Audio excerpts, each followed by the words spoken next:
Чечим кабыл алынды. Сөз депутат Мадумаров Атаңа Кимсанбаевичтен. Рахмат. Урматтуу төраға, урматтуу коллегалар, урматтуу чакырылган коноктор. Проблеманы биз тереңинен караганда, бизде дайым ушундай бир крайнийди издеп келебиз да. Крайний эмне үчүн? Эгер бир жерден бир каталып кеткен болсо, мыйзам жакшы эмес, же ага татыктуу мыйзам жок, ошондуктан ушундай кесепет болуп атат, же башка дегенде. Проблема абсолютно в другом. Проблема в социально-экономическом положении. При Советском Союзе, скажем, вот эти, то, что говорил Куатбек Албекович, я абсолютно с ним согласен. Без никаких сторожей. Хоро сарайлардын бүт баары турганда, сымдардын баары турганда, эч ким уурдаган жок таларда. Кытайга алып барып сатайын деген бир кишинин ою жок эле далар. Же башка жактарга. А с чего это началось? Началось это предприимчивости наших чиновников. Мы все прекрасно помним, на заре демократии все власти мужчин начали создавать такие организации, такие предприятия, которые бы имели право заниматься вывозом черных и цветных металлов. Где эти господа чиновники сегодня? Они обогатились. Они безмерно обогатились. И теперь сегодня наши средства массовой информации задают вопрос, откуда они строят такие сараи, такие хоромы? Вот там весь наш кыргызский металл находится там, в этих сараях, в этих хоромах. Да, потом, значит, наступает время другого государственного деятеля и начинают образовываться какие-то там государственные предприятия в виде Тимира или в виде еще какого-то там предприятия. Как уважаемый Борис Хамидович приводил пример, и совершенно справедливые примеры. И начинаем создавать ГП Мунай, и начинаем создавать ГП еще какие-то. Причину в корне надо искать в том, что да, государственность должна брать на себя такое обязательство, то есть ответственность. Вот в течение последних 10 лет они проводили бездарную политику по реализации и сбора скупка черных металлов. Тем более Кыргызская республика, мы сами прекрасно знаем, что черная металлургия или скупка, или производство металлургические комбинаты у нас практически на нет по сравнению с Казахстаном, с Российской Федерацией, с другими государствами. А эмне кылыш керек эле ушул учурда? Мамлекет башынан баштап ушулардын биз эл менен аралап жүргөндө көрүп атабыз да, коро сарайлардын бүт баарын таш талканын чыгарып кеткен. Эмне үчүн? Биринчиден кирпичин жанагы чиновниктер алып барып желпет тамсалган, анын ичиндеги зымдарын алып барып Кытайга сатышкан.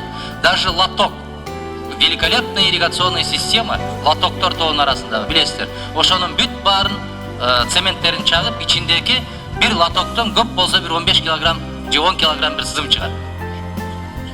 А что это толкает на это? Толкает плач собственных детей и каждый день недовольство собственной жены, что дома то сахара нету, то хлеба нету, то мяса нету, то еще чего-то нет.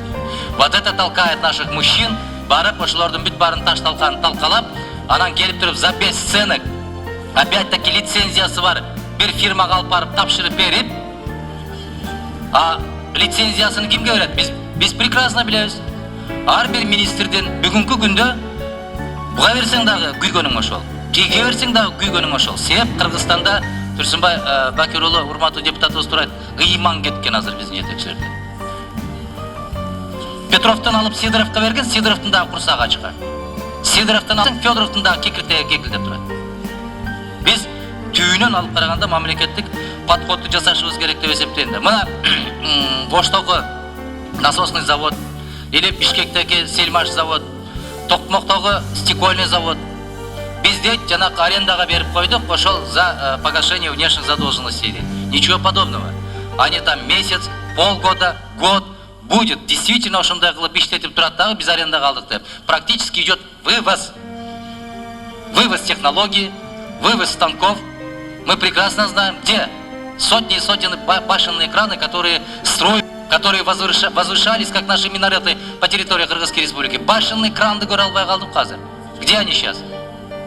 В свое время депутаты Собрания народных представителей ставили вопрос насчет Щевелева. Почему шахталардын бүт баары жанагы великолепный, грандиозный программа, песок деген программа менен шахталарды жапкандан кийин, я никогда не называю его песаком, это песок. Ошол шахталарды жапкандан кийин великолепный оборудованиялардын бүт баары строительный материалдар кайда кетти?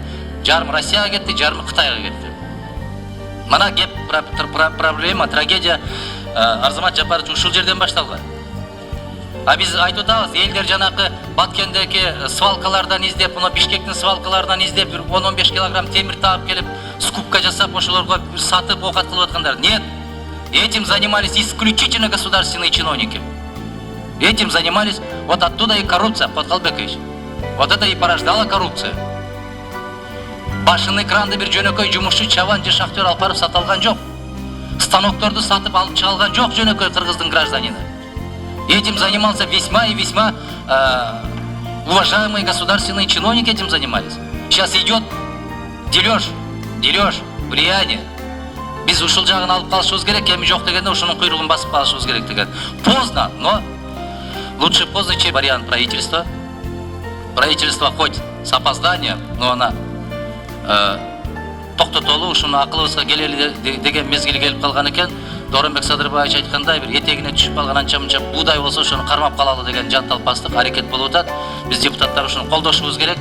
Мамлекеттик көзөмөлгө алышыбыз керек. Мамлекеттик монополия деген сөздөн биз жанакы караандай эле болуп туруп кача беришибиздин кереги жок. Коркпошубуз керек, үркпөшүбүз керек. Азыр ушул тышкы соода жана өндүрүш министрлиги вариантын, биз эки вариантын бириктирип бир кылып алып чыгалы дегенге дагы мен каршымын. Себеби эки вариантты көрүп туруп, министрлик өзүнүн сунушун там, где они согласны, пишется, что мы согласны, нет возражения. Там, где не согласны, они обоснованно дают обоснование. Сравнительную таблицу можно почитать. И в данном случае, Арзамат Жапарович, был мыйзам, а механизм и реализация осуществления данного закона, администрирование еще будет возлагаться на вас. И прошу вас от имени, я не могу говорить от имени народа Кыргызстана, бирок хотя бы өзгөн районун элинин атынан суранайынчы сизден. Ошол жерге бир алкымы бүтүмүрөөк бир жигитти койсоңуз да. Канча ичсе, канча жутса түшө берет, кете берет. Баягы эле тигинин таекесинин баласы же күйөө баласынын жээни же башкасына лицензия берип коесуңар дагы, ошентип дагы баягы куураган элди дагы кайра куурасыңар да. Кеп мыйзамда эмес, кеп ыйманда. Мамлекетти көзөмөлгө алышы керек. Биз өкмөттүн вариантын бүгүн колдошубуз керек. Чересчур либеральный болобуз дегендин кесепетин көрдүк биз. Акыркы мезгилдерде эмнеге алып келген? Бүт баарын таш талканы чыккандан кийин эми мамлекетти ойлоп, өкмөттү ойлоп, өкмөт каяктасыңар дегенде эми ушундай алып чыгып аткандан кийин рахмат айтышыбыз керек. Кеч болсо дагы акылына кирип атат. Биз полный либеральный экономика жүргүзөбүз, рыночный экономика деп таштап салганыбыздын кесепетин көрүп атабыз. Ошондуктан мен суранычым, Арзамат Жапарович, мына сиздердин вариантыңыздарды эки жеринде комитеттин сунушу бар экен. Владимир Григорьевичтин сунушу бар экен. Ошого сиздер деле не возражаем деп атыпсыздар. Абдыган Эркебаевич, процедурный маселелерди мен азыр добушка коем. Эгер настаивать этип чыгып сүйлөбөйбүз дей турган, мен көпчүлүгүнөн түшүндүм чыгып сүйлөгөн кишилерден ушул өкмөттүн вариантын жактырып ушуну добушка койсок деген сунуш болуп атты. Мен дагы ушул сунушту колдоп кетерим деп айттым. Рахмат чоң.